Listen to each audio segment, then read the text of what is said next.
What's good, you guys? Brooks Running has finally decided to join the game and try to get a hold of some of that sweet market share that brands like Asics and New Balance pretty much already have on lock at this point. So this year they went into the archives and they pulled out a model from 2002.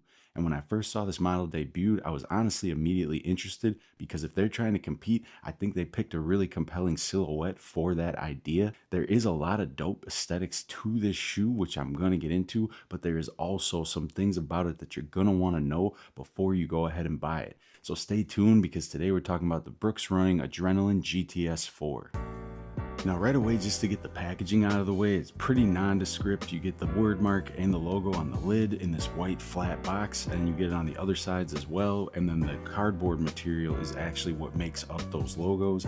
And then here you have the size description and the conversions if you guys need that. Starting with the toe box, you get the beige pebbled leather panel that also has some 3M effects to it with these dash lines, and those actually have a gradient where it seems like the end of those lines will fade into that beige. But one of my favorite parts is then just above that where these overlays meet, you get this like dovetail design on this almost like suede, and then you get a hit of 3M that's patched underneath that. And then the mesh on this toe box comes in a pale white. It has a pretty tight knit mesh, but it's also very thin and kind of coarse. I feel like maybe this would be easily prone to ripping if you snagged it on something. Then at the base of the lacing system, you get another pebbled leather patch there in the center that holds down that gold lace loop. On the lateral side, you get a mixture of the pebbled leather panels up by the eye stay with an underlayment that goes throughout that has that like felt material in that beet color. Then you get two more hits, one by the GTS logo in that 3M with those dash lines, and then one at the center just below the Brooks logo that's in gold with that beet colored outline. And the one thing that I noticed immediately when I opened the box was they put this sort of chain stitch line that goes through the medial and lateral sides that follows up to that 3M hit at the back heel corner. I thought that was a defect at first and was like, something's wrong with my pair. It's a detail that you wouldn't really notice unless you're really zooming in on online images, but for me it just makes the mesh look like it's basically tangled. I don't know why they did that. I think the shoe would have been fine without that, and that's definitely one of the things about this that you're gonna want to know. I'm not a fan of that. I don't think it really adds to the shoe aesthetically, and I think it would have been a cleaner look just not having that, or having that line be some kind of actual overlay. And then the last touch you get by the heel corner with the embroidered GTS logo in that gold and beet color. On the heel's the only place where you see the kind of colors and materials get switched. On the top panel where you have the 3M hits coming up on both sides, that's that beetroot color, but now that's in a leather panel. And then below that you have that felt again, but this is the only spot where you see that beige color in that felt material surrounding this 3M cage where you get the Brooks logo. And below that you have another 3M hit that has the HydroFlow technology that's inside of the shoe, which I'll explain in a little bit. On the medial side you get another 3M hit here in that chrome, and then you have basically the same layout, but you start to see that midfoot shank coming up in this like translucent pink here with a little bit of gold. And then you can see once again that chain stitch line that comes through the mesh lining up to that top 3M hit. I really just don't understand why they did that. I feel like it's really unnecessary. On the lacing system, they just come with standard kind of pale white oval laces, and you get the Brooks branding on the lace tips.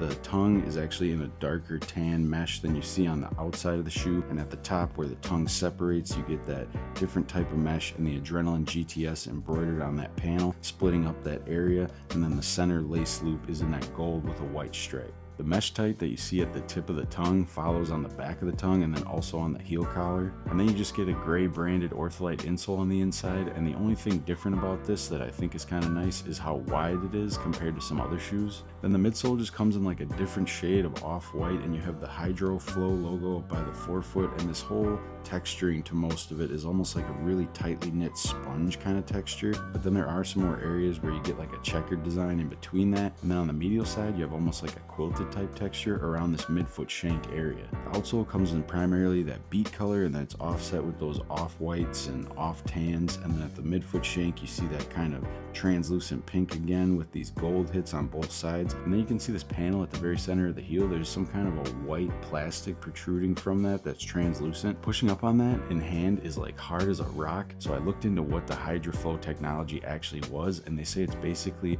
a plastic casement of a two-chambered system that goes through the midsole that has some sort of a silicone compound inside of it that's meant to absorb impact by basically when your heel hits the ground, the silicone inside of those chambers is supposed to be forced to the forefoot, and then when your forefoot lifts off the ground, that silicone material is supposed to travel back into the heel chamber. Now, as far as sizing, I went true to size and that worked out just fine. I'm a size 12 wide and flat footer and I didn't have any issues there. I did try out putting some more premium insoles in here to counteract that stiffness in the midfoot and the heel area initially, and that seemed to help. So if you do have some backup insoles and you're going to be wearing these casually, not for running itself, then you might want to do that as well, just to get through that initial break-in period. But otherwise, true to size, you're good with what you normally would buy. Now, as far as on-foot comfort, they are kind of firm in the midfoot and heel area straight out of the box, and that could be because of that chamber system, but it's not uncomfortable enough that I don't think it would break in within maybe a few days of wear. And aesthetically, I really love all the 3M hits, and it has an aggressive look to it. The panels with that pebbled leather is a nice touch. Would I have liked to seen some metallic panels on here? Of course I would.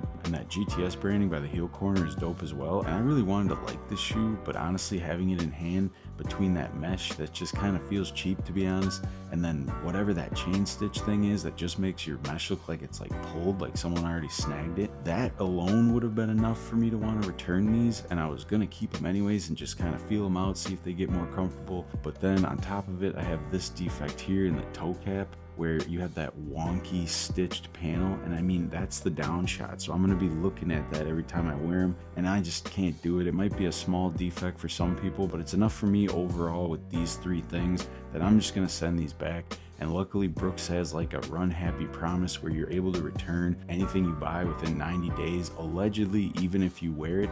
But I'm not really going to put that to the test, and this is not to say that this is a bad shoe. I do like this model, but I'm basically just gonna wait because they're really gonna have to have a really compelling colorway to get me to buy this again.